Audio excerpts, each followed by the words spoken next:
ফেনীর পরশুরামের ধনিকুণ্ডার ধোপাপাড়া পুরো এলাকাটি বিধ্বস্ত, ঘরবাড়ি মিশে গেছে মাটির সাথে। পরার কাপড় ছাড়া আর কিছুই নেই বাসিন্দাদের। কিছুই নেই, কি বলতাম, এক ফ্যামিলি কি না থাকে, কিছুই নেই আমাদের, শুধু কাপড়টা নিয়ে আর মেয়েরা লয়ে বাঁচে পাচ্ছি। আমাদের ঘর বাড়ি সব নিয়ে নিয়েছে, চেয়ার টেবিল কিছুই না, আমাদের পড়ালেখার জিনিসও নাই, সব গেছে বাবু, কিছু নাই, ও করার টুকরো করতে নাটবেন। বন্যার এমন দগদগে ক্ষত ফুলগাজী পরশুরাম উপজেলায়। পানি কমার সাথে সাথে দেখা দিয়েছে ডায়রিয়া, চর্মরোগ সহ বিভিন্ন রোগের প্রাদুর্ভাব। পরিস্থিতি উত্তরণে 1200 মানুষের চিকিৎসার ব্যবস্থা করেছে বিজিবি।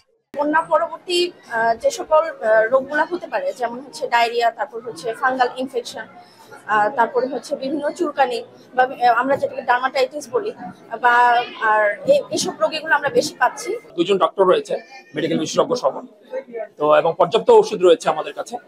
আমরা আশা করছি যে এখানে 1000 থেকে 1200 রোগী আসবেন। তো এই প্রিপারেশন আমাদের আছে এবং আমরা এদেরকে প্রয়োজনীয় ব্যবস্থাপত্র এবং সাথে সাথে ঔষধ সরবরাহ করার ব্যবস্থা করেছি।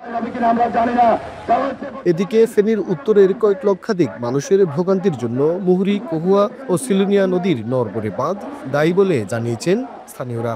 তীরে টেকসই বাঁধ ও নদী খননের দাবিতে পরশুরামের রাস্তায় নেমে প্রতিবাদ করেছে 55টি স্বেচ্ছাসেবী সংগঠনের সদস্য ও স্থানীয়রা। সাময়িক ত্রাণ কিংবা সহায়তা নয়, বন্যা নিয়ন্ত্রণে টেকসই বাঁধের দাবি তাদের। বেড়িবাঁধের যে বিষয়টি আসছে, এটা বারবার ভেঙে যাচ্ছে কোনো রকমে কাজ করার কারণে। তো আমরা চাই এই টেকসই একটি বেড়িবাঁধ। ফেনীতে 25-এর এই বন্যায় প্রায় 1.5 লক্ষাধিক মানুষ পানিবন্দী ছিল। সোলাইমান ডালিম, এখন ফেনী।